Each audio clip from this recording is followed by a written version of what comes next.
Olá, meus irmãos, a paz do Senhor Jesus. Chegamos agora em Levítico capítulo 9. Esse capítulo tem uma parte muito interessante do processo da consagração dos sacerdotes. Bem, você já sabe que eles passaram 7 dias de consagração, onde eles foram investidos de autoridade.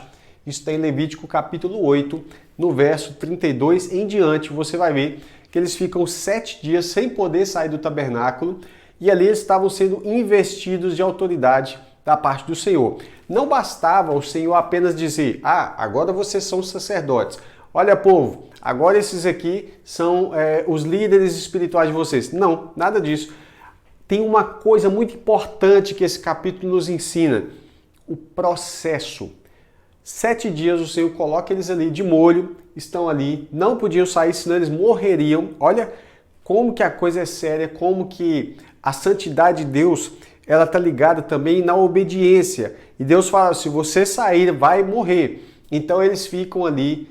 E aí, logo depois, no próximo capítulo, capítulo 10, a gente vai ver que a santidade de Deus é agredida e o Senhor responde. E aí, Nadab e Abiú vão sofrer as consequências da desobediência. Mas veja bem, guarde isso. Uma coisa é o Senhor ter chamado, o Senhor ter indicado eles como sacerdote. Outra coisa é o processo de investidura de autoridade. Isso eles precisavam respeitar. Passaram 7 dias, agora eles estão no 8º dia. E no 8º dia vai acontecer uma coisa muito importante, porque nesse 8º dia é quando nós vemos o Senhor pedir mais alguma coisinha. Você lembra que no capítulo passado foram feitas várias ofertas, né? Oferta pelos sacerdotes e tudo mais. Mas agora, chegou o 8º dia, eles estão prontos, eles estão agora investidos de autoridade para poder executar o ministério sacerdotal. Agora sim, eles podem botar a mão na massa, eles podem chegar e oferecer sacrifício pelo povo e tudo mais. Só que antes de tudo, eles precisavam fazer uma coisa. O Senhor fala o seguinte, capítulo 9, no 8º dia, Moisés chamou Arão e os filhos dele, que eram os sacerdotes, agora todos investidos de autoridade, e os anciãos de Israel, como testemunhas, e disse, pegue um bezerro para a oferta pelo pecado e um carneiro para o holocausto, ambos sem defeitos. E aí o Senhor começa a narrar tudo mais. No verso 4 ele vai explicar por quê. Ele diz, porque hoje o Senhor aparecerá a vocês. Então essa é a grande notícia desse 8º dia, que é o dia em que o Senhor aparece para o povo. E isso aqui o Senhor fala, vocês precisam passar por esse processo para aí então, né? Lembra que eles já tinham se lavado, já tinham oferecido sacrifício, já tinham respeitado os 7 dias e tudo mais. Aí agora acontece uma coisa, no 8º dia o Senhor pede que eles levassem um bezerro para a oferta pelo pecado, um carneiro para holocausto, um bode como oferta pelo pecado, um bezerro de 1 ano sem defeito e um cordeiro de 1 ano sem defeito também, como holocausto, um boi e um carneiro como oferta pacífica e oferta de cereais amassada com azeite.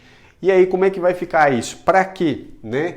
Só eu deixei aqui, talvez você leu esse capítulo e ficou meio perdido. Acontece isso mesmo, eu também leio e a gente começa, na hora que eu vou colocar aqui, a gente começa a entender um pouco da construção desse texto, como que ficou fácil agora de você entender. Veja bem, esse bezerro que seria pela oferta pelo pecado, e um carneiro como holocausto, é para os sacerdotes. Então, os sacerdotes estavam oferecendo essa oferta.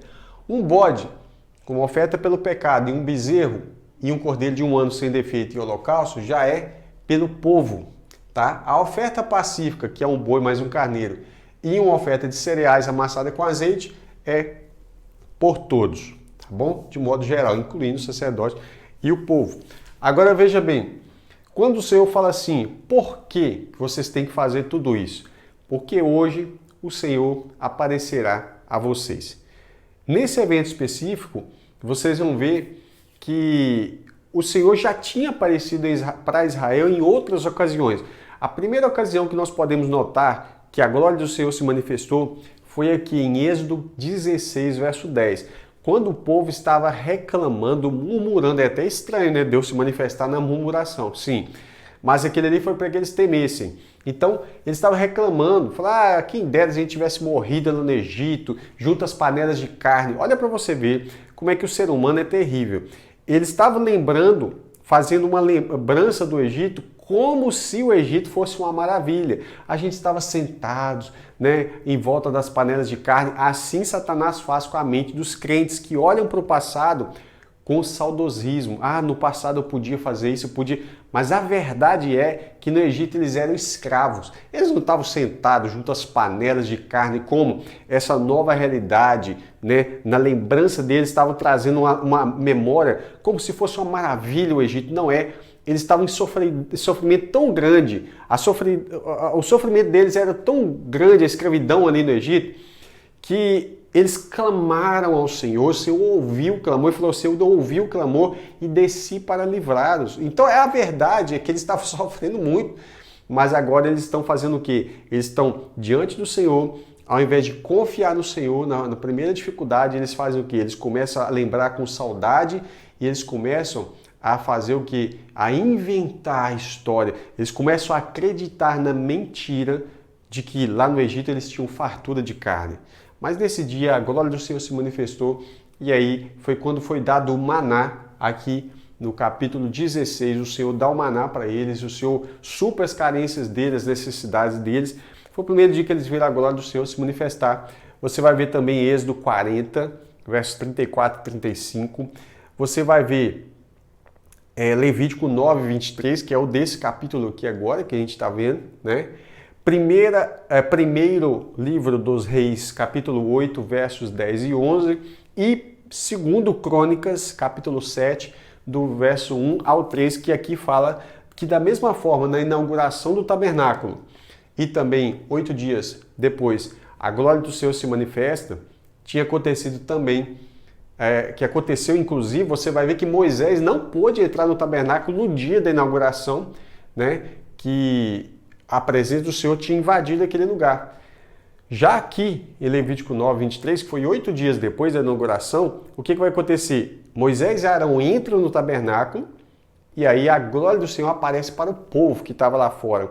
E aí a Bíblia diz assim, ó, no finalzinho desse capítulo 9, fala assim, ó, eu vou ler o verso 22, depois de ter feito esses sacrifícios aqui, diz assim, depois Arão, verso 22, depois Arão levantou as mãos, e aí você vê a doutrina da imposição de mãos, por exemplo, quando vai falar disso em Hebreus, né, sobre a doutrina da imposição de mãos, isso já vem lá de trás. Então Arão levantou as mãos para o povo e o abençoou. Então desceu do altar, havendo feito a oferta pelo pecado, o holocausto, a oferta pacífica. Então Moisés e Arão entraram na tenda do encontro. Então Moisés e Arão agora eles entram lá dentro.